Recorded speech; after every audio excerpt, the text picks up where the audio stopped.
Here you got Vivaro 2002. Been builder's van for a while. I bought it for £150 for gearbox issue. Basically, I didn't have the first, second and sixth gear, so bought a gearbox of Renault Laguna 1.9 diesel, got that rebuilt, and now she's back on the road and I'm using it as a daily vehicle.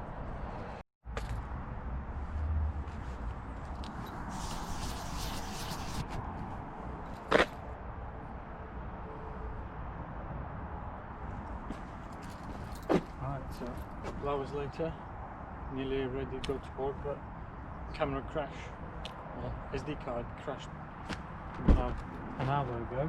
I'll show you how it looks from the back.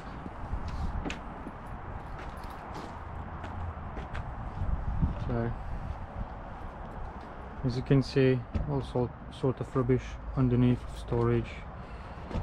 Just let me place my tripod.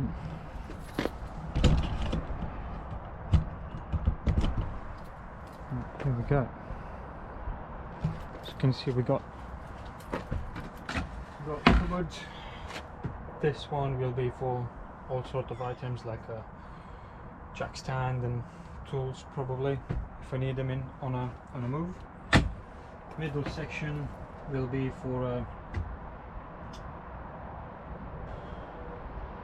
soft stuff, let's call it like that, like duvet, like pillows and stuff. And the third one, the furthest away, it's going to be for all electronics, fuse box, and yeah, it's going to be 2 fuse boxes, the laser battery, and all electronic bits.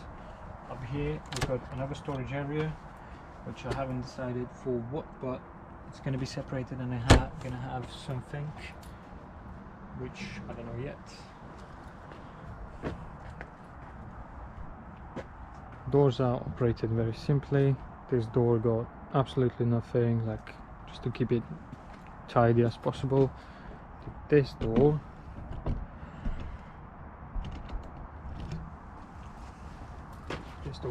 has like a little strap, which I used it from one of my ratchet straps. Took a little piece of that, just pull it, and it opens doors from inside. Here we've got the curtains, squeezes in. Haven't finished yet, but it's going to be that you actually, I do like to modify and make it like metal eyes in here, something like that.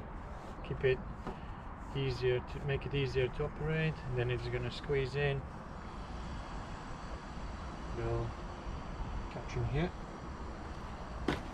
So that's the doors. Back to interior. In interior we got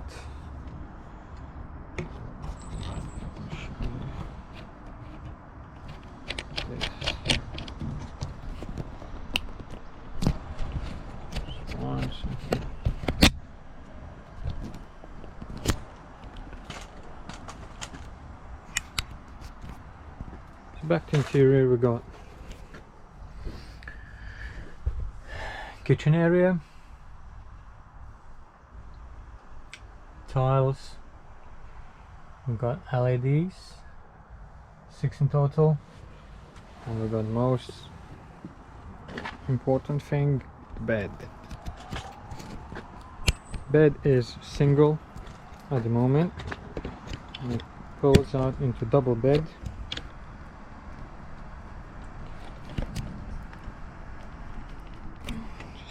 Secure camera again.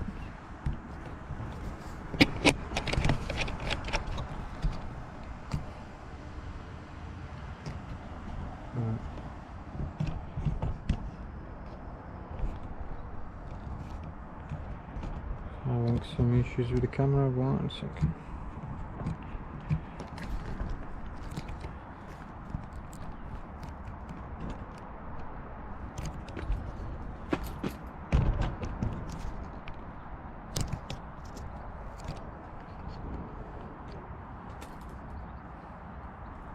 Right, so for bed, to be fair, it's going to be first time me pulling it out once I finished with the mattresses, upholstering the mattresses. So idea is get the pillows on the side and let's hope this works. So whoops, I did it. So we lift upholstery up, pull this section out all the way to the cupboard.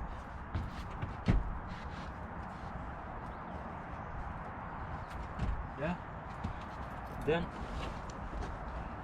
this mattress stays on the top because it's shaped. This lays here.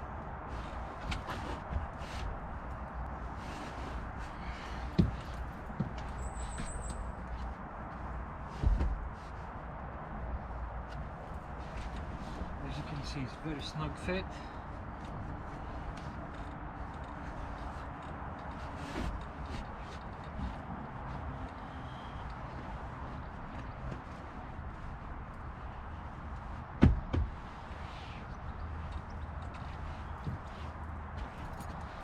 Voila! So we've got two pillows, matching colour to this. Just let me get out from the side.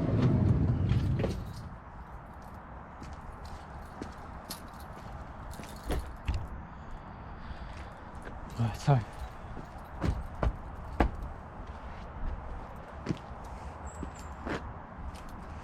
there we go. So we've got a full operating bed. For those who asked what's the clearance wise, so I'm 1 meter 76 centimeters high. There you go. We've got everything you would need for a day or two going out. So when you got a bed laying flat like that, which when it's pulled out and you got the doors closed, they say it's cold outside, and in the morning you want a nice cup of coffee before you go up from bed, you open this,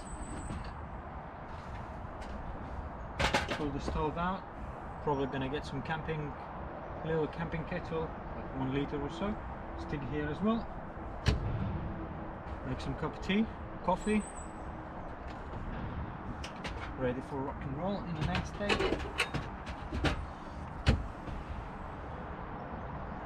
So that's how it looks at the moment.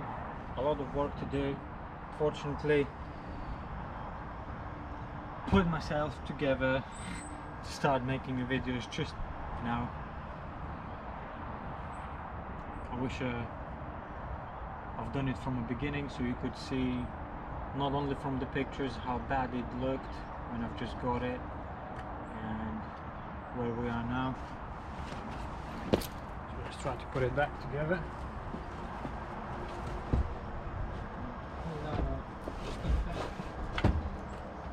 So imagine this, we're doing this with a closed rear doors.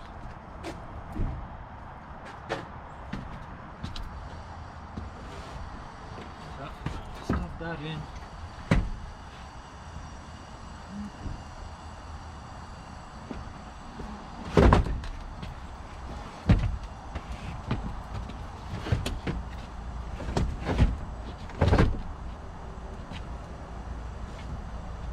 The bottom piece is made slightly smaller.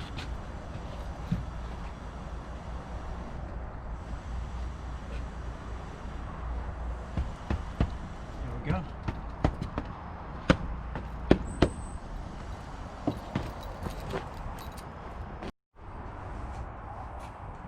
Right, so another day, another video. Today I'm gonna show you the mess in my garage. So here we got a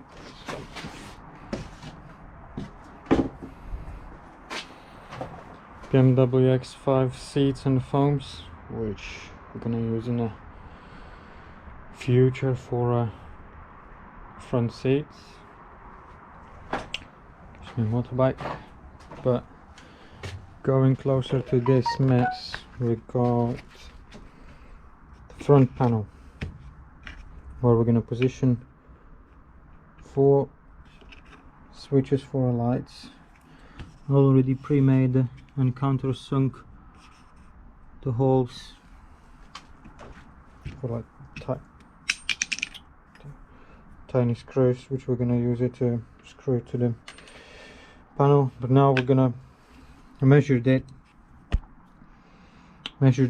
equal distance for the switches. So we're going to make it drill at 22mm holes, and then somewhere here it's going to be positioned 2 USB chargers and 12-volt screen, basically showing the voltage of my battery, or charger, little LCD or end charger, whichever way. And then I'm thinking to have electric socket for mains, which is 220 volt, just in case we stopped somewhere with a hookup and we want to use some electric heater or something. So just to have always have an access to socket.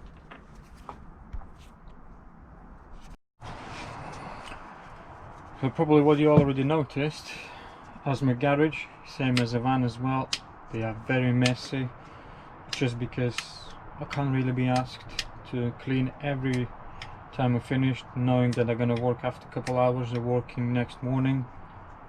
Well, it's not the best way, but I'm not a YouTuber or the person who tries to make for videos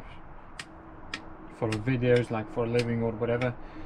I'm just showing as it is in a simple man's garage. So we've got this panel, and let's try to fit it right in here. So I made like little stops using leftovers of the board, so I know how deep it should go in.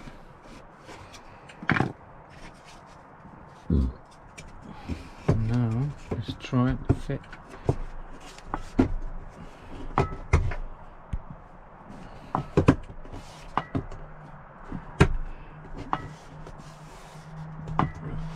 So it's flush. There is a little gap in here which I'm going to try to get rid of later, or actually I might even keep it just in case when I need to take the panel out.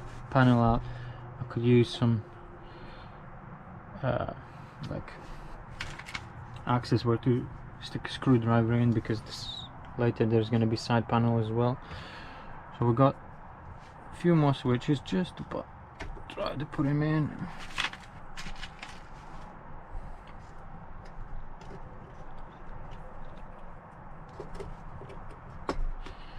Here we go.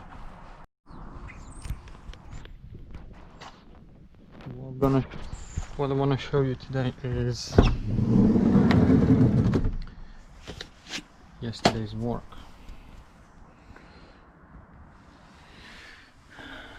That's what we got. Single socket, 4 switches. The first one turns LEDs on and off. The second one will be operating secondary LEDs. That's a water pump, which obviously you're gonna have it going, water going here. And the fourth one so far is spare, just in case we're gonna need it. So electronics looking like this: the battery on the right, then we got a 220 volt consumer's box with all switches, 220 volt 2 sockets. One will be for a fridge and one will be for battery charger, 12 volt relays, 12 volt fuse box, our inverter from 12 volt to 220 volts, and that is what I'm going to show you in a minute. This is the battery charger, this is the USB phone charger, which I modified it and I made it work with these LEDs. Basically, you go in a shop, which you see BM, cost me £5. It's 12 meters long, 120 warm white micro lights. declare like this. The same ones are already installed on a ceiling. Just gonna add more. Then you take regular car USB charger, take an old USB cable, you will solder on to actual lights. You take this apart, remove this, remove them, you solder the wire on, which you plug to the fuse box and then route to the switch. This way you can operate 4.5 volt lights with a 5 volt USB charger. Lights working perfectly. Checked it, left them on for a good hour or so. There's no heating in any components, so it's just my sound, slightly bigger power outcome given to the lights, but so far it looks absolutely safe. No components getting warm, so I'm just gonna carry on with that and I'll keep you updated. See you later.